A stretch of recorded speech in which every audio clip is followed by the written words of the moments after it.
The Federation of Cypriot American Organizations held 3 different events in Queens, New York this month, with the highlight being the annual Testimonial and Awards Dinner, which took place this past Friday, September 27th. Prior to that, on September 22nd, an open meeting was held where Cyprus President Nikos Christodoulides, who was in New York for the 79th session of the United Nations General Assembly, updated members of the Greek Cypriot and Greek American community on the state of affairs in Cyprus.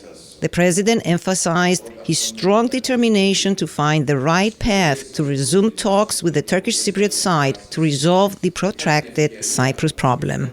This free event, which also commemorated the 50th tragic anniversary of the illegal Turkish invasion of Cyprus and continued occupation, featured a related photo exhibition and a short film.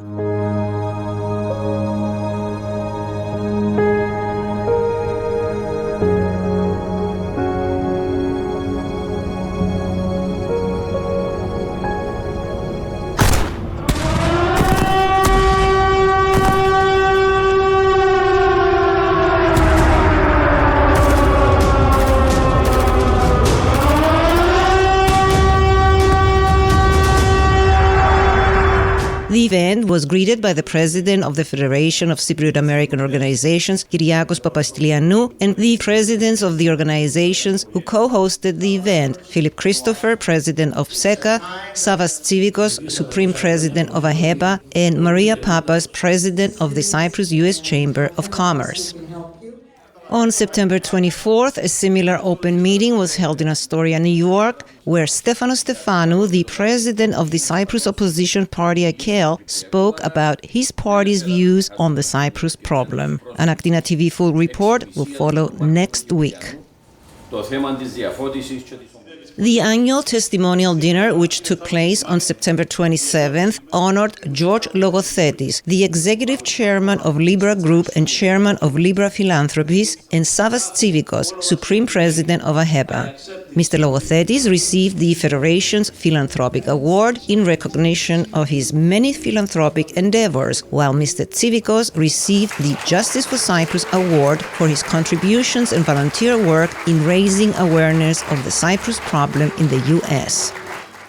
The event was greeted by the president of the Federation of Cypriot American Organizations, Kyriakos Papastylianou, Philip Christopher, president of FCAO, and Archbishop of America Elpidoforos, all of whom congratulated the 2 honorees and once again pledged their strong commitment to continue supporting the reunification of Cyprus under a just and viable solution. The event's keynote speaker was Cyprus President Nikos Christodoulides, who had addressed the annual United Nations General Debate 2 days earlier on September 25th during its 79th session. In his opening remarks, President Christodoulides, among other things, congratulated the Federation for hosting the Testimonial Dinner and the 2 honorees for their exemplary contributions in their respective fields. He also thanked the Greek Cypriot and Greek American community for their many years of support in seeking a just and viable solution that would lead to the reunification of Cyprus. Reflecting on the 50th tragic anniversary of the illegal Turkish invasion of Cyprus and continued occupation of approximately 37% of its northern territory, an issue he also fully addressed 2 days earlier in his speech at the United Nations General Assembly, President Christodoulides reiterated that Turkey's ongoing occupation violates both all UN resolutions and the sovereignty and territorial integrity of Cyprus, a sovereign member state of the European Union. He reaffirmed his full determination to continue all efforts to resume negotiations for a viable solution to the Cyprus problem exclusively within the framework of the relevant UN Security Council resolutions, which call for a bizonal and bicommunal federation with political equality fully in line with European Union law, values, and principles.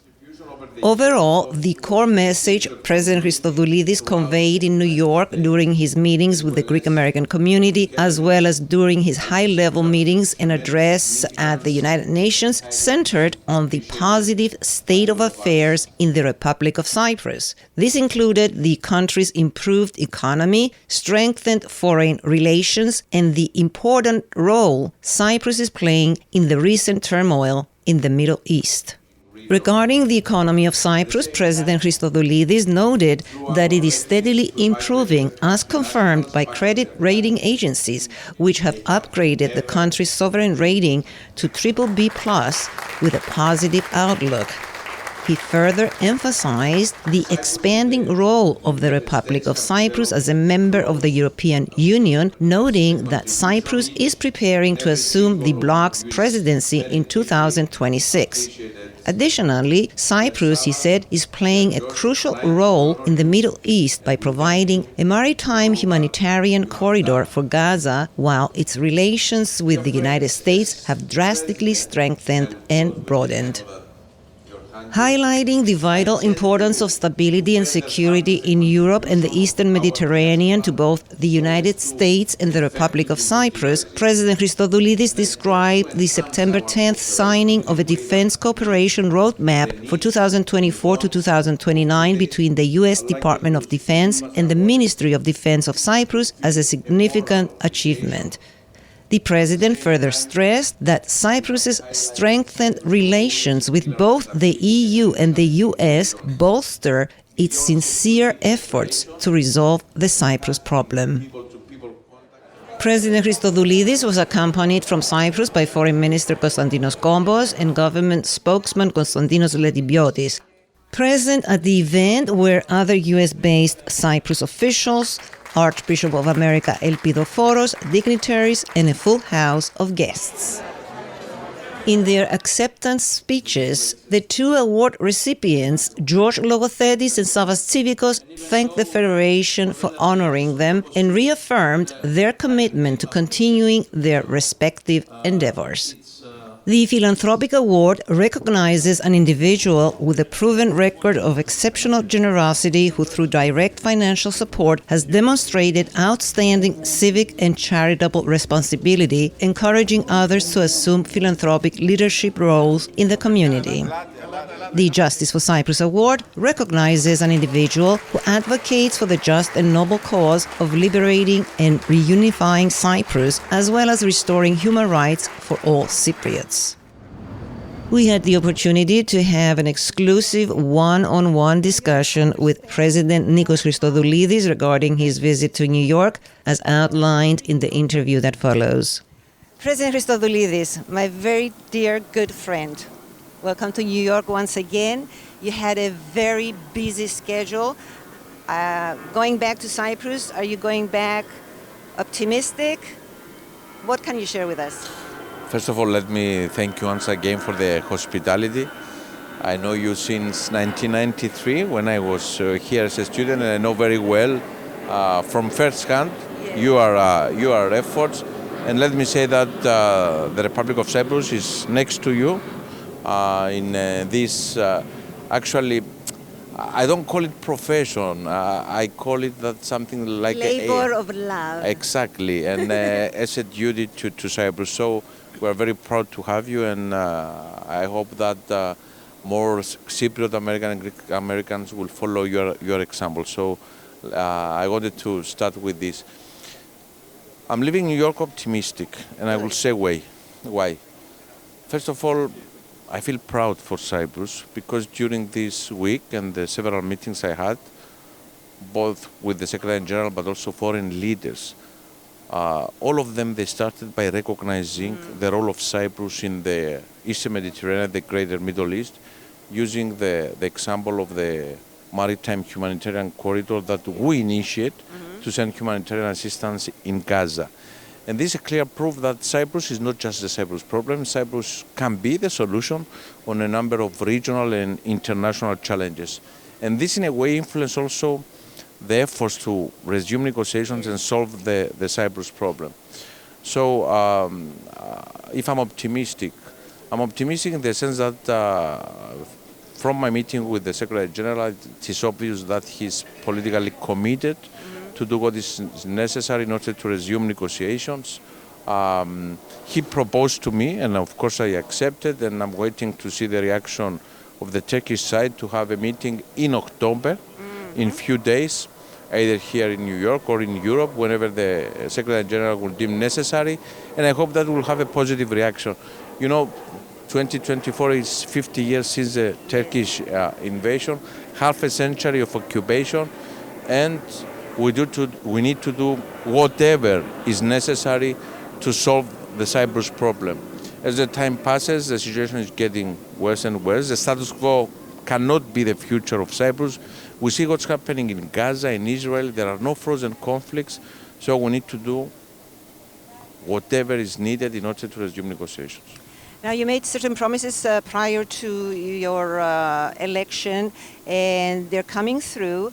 More importantly, you were focused because, in a way, you grew up here in New York, and you understand how the American system works. So during your presidency, September 10th, you had this amazing signing with the United States of America, with the State Department, which recognizes the importance of Cyprus. So would you like to elaborate on this? Yeah, of course.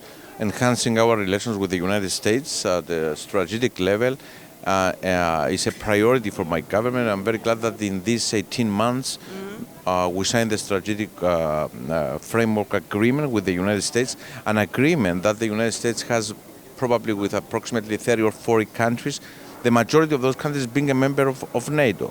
And they recognize the importance of having such an agreement with the Republic of Cyprus. At the same time, we're working on a number of other projects, and I hope that by 2025, beginning of 2025, we will also announce that Cyprus will participate in the visa waiver program, so the holders of Cypriot passport will not need a visa to come in the United States. At the same time, we're working on attractive investments from the United States. We are very glad that we have a number of energy giants in our exclusive economic zone, Chevron, Exxon. We have serious investments from PIMCO, and there is also interest from more U.S. companies to invest in Cyprus. They approach also Cyprus as a gateway to the region of the greater Eastern Mediterranean and the greater Middle East. And finally, this successful event tonight is being hosted by the Federation of Cypriot American Organizations. They hosted you just last Sunday when you spoke in an open community meeting. A few words about the Federation and about the honorees this evening. First of all, let me say that last Sunday, as you very correctly mentioned, we have the first open event for the community. And I'm planning to continue this because I believe it's important to have these open events and receive the members of the community. And next year I would like also to have an open session with questions and answers. To be here and answer the questions of our community. You know my feelings with the community. I grew up here. I have family here. I will say that it was a blessing to be as a student in New York, in the United States. And I will say this, dear Elena, I learned to love Cyprus through the community here, offering always to Cyprus without never asking something for return. And 2 words about the honorees. Both Savas and George, we know very well. Savas, a fellow Paphian, we know very well what is he doing. He now the Supreme President of AHEPA, another very important position. George is very well known for his philanthropy and the services to the community. So I think it was a very wise decision of the Federation to honor these very well-known Hellenes. Thank you, President Christodoulides. And you know, we're always going to keep in touch. Be sure about AKTINA this. FM, AKTINA TV will be kicking for many years to come. I remember AKTINA FM since I was when your mother also was she was involved with Cypriot. And I remember and I know also what are you doing all these years without, and I want to stress the point, asking something for return. Thank you. Thank you. George Logothetis, recipient of the Federation's Philanthropic Award, and Savas Tsivicos, recipient of the Justice for Cyprus Award, shared the following with AKTINA TV. Mr. Logothetis, congratulations on today's award. How does it feel? Well, first of all, thank you very much. It's μεγάλη μου τιμή to be here. Thank you. It feels, look, I think there are many more people more deserving than I. But since they agreed to give it to me, I feel very full, very proud, very grateful, very, I'm proud of what we do. Well, speaking of what you do, can you tell us a little bit about yourself, whatever you wish to share with our viewers? Sure. Well, I grew up in London, as you can still tell. I've been here for 20 years, but I still have a base British accent. I started working from when I was 17. I never went to university. I started working with my dad. My dad had a small shipping company. It was very much need-driven. We just followed where the need was. So I worked with him for many years. Then we set up Libra Group about 20 years ago. Since then, Libra has become a multinational. We operate across 60 countries, many industries. And in parallel to Libra Group, we have what's called Libra Philanthropies, which is a beautiful, wonderful apparatus of global goodness that has helped many people in this world.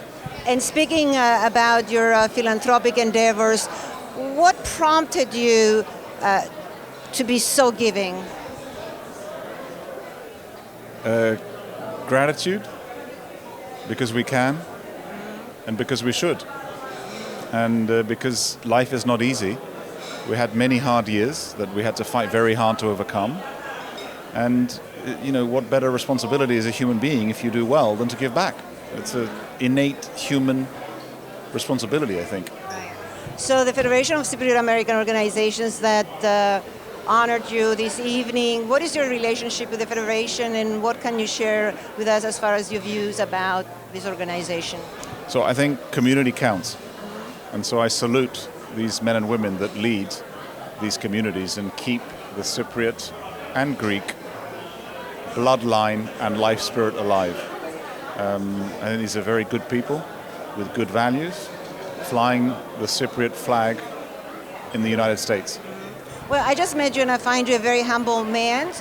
Thus, I will ask you to send a very special message to all AKTINA TV viewers. Well, I'm proud of you because you were not believed in, but you stood up to the non-believers and you didn't give in. And I always like those who end up becoming the best version of themselves against the odds. That's my message. Thank you. Okay. Thank you. Sava, congratulations. Well-deserved award. How does it feel? I'm very humbled to have received the Justice for Cyprus Award, and I accepted this award on behalf of all the people that are here tonight, because we all fought together and we still continue to fight together until the day that the sun of freedom shines all over Cyprus. Are you optimistic that the sun of freedom will shine on Cyprus, considering what we know right now? The current Turkish Cypriot leader wants a two-state solution, so we are at a deadlock right now. Well, for the first time, I must say that I'm optimistic. Why? Cyprus has proven that it's a useful and necessary ally. The Europeans and the United States realize that Cyprus plays a very important role in the Eastern Mediterranean, and we are no longer the problematic neighbor, but we are part of the solution. Cyprus proved that it can be the link and the country that can provide solutions in an area that is very, very volatile. And I think it sends a very strong message to the Europeans and the Americans that when there is a factional government, they can count on the Republic of Cyprus. And I'm sure that taking that into consideration, they will never advocate for a solution that is not going to be factional and create problems. So yes, for the first time, I'm very optimistic because after 50 years, for the first time, the United States is declaring Cyprus a strategic partner and a pillar of stability, security, and peace in the Eastern Mediterranean. Now, if we are able to take advantage of these developments, of this geopolitics in our immediate area, I think better days are coming for Cyprus. And we must give credit to the present government and the present president for elevating Cyprus to that point. If we can continue and if we can prove to the world that Cyprus can be the country that can provide solutions in the Eastern Mediterranean, I think at the end of the day everybody will realize that finally a solution, not any solution, but the functional and viable solution is due. And finally, the Federation of Cypriot American Organizations bestowed upon you this evening the Justice for Cyprus Award. You served as the past president of the Federation. A few words about the Federation. Well, I'm very glad. I served this organization for 38 years. And I'm very glad that it continues to play a very important role in the community. It continues to represent the community with many, many events. And it's important for our community to be well represented. As I said, I accepted this award on behalf of all of you because all of us are fighting together. And when we are united, we expect better results. Sava, congratulations again. Well deserved. Thank you very much. We also spoke with the president of the Federation of Cypriot American Organizations, Kyriakos Papastylianou, about the success of this year's Testimonial Dinner and the other events organized in commemoration of the 50th tragic anniversary of the illegal Turkish invasion of Cyprus. Kyriakos, congratulations on this very successful event and for choosing tonight's honorees. We spoke to both Mr. Logothetis and Mr. Tsivicos, and they said the best about the Federation. So I'm sure you feel very proud. I am. For so many years, I guess I'm very proud to be representing all these organizations. And I think it was a very successful event. And everybody is so happy. And we have, as you know, many events this week. Yes. And we're going to probably talk about it. Yes. You had a very busy month, actually. Correct. Last Sunday, you had the president meeting. The meeting. Then you had Mr. Stefanou tonight. You had this beautiful event, and I'm sure you have many more. Yes, actually last Sunday we're hosting the president, all the chapter members, and we have a nice meeting. It was very informative. What's these goals for Cyprus? And then I guess last Tuesday we have the Mr. Stefanou, which is also actually very, very informative. It was very good conversation. Yes. Everybody liked it. You were there, so everybody asking a lot of questions. So it was a very busy week, but we're enjoying it. This is what it's about it. We are all volunteers, and we're here to be part of this community, and we do the best we can. And finally, what is the message to the Greek Cypriot American community as far as the Federation is concerned? Your doors are open always, right? Correct. Our door is always open, and the message is very simple. Let's stick together, united, we can do a lot. We have not many millions and millions of people, but it doesn't take too much to do a lot anyways. And we thank all of the community, everybody that is here with us, helping us, promoting the Federation and the Hellenism in general. And don't forget that, the biggest again, το έθνος είναι ελληνικό. That's what it matters. Yes. Thank you. The nation is Greek. Yes, the nation is Greek. Thank you so much for everything also. Thank you, I appreciate it. Thank you so much. The Federation of Cypriot American Organizations is a non-profit entity representing 28 Greek Cypriot American associations across the United States. Its mission is to foster good relations and solidarity among its chapters, promote their goals, and represent their interests while coordinating their social, education, philanthropic, and cultural activities. The Federation undertakes and promotes charitable initiatives primarily within the Cypriot and Greek American communities, working to preserve and promote the Greek language, as well as Greek and Cypriot history and cultural heritage in the United States. The Federation also supports the leadership of the Greek Orthodox Church in establishing and preserving Greek American identity and the Greek Orthodox faith in the United States.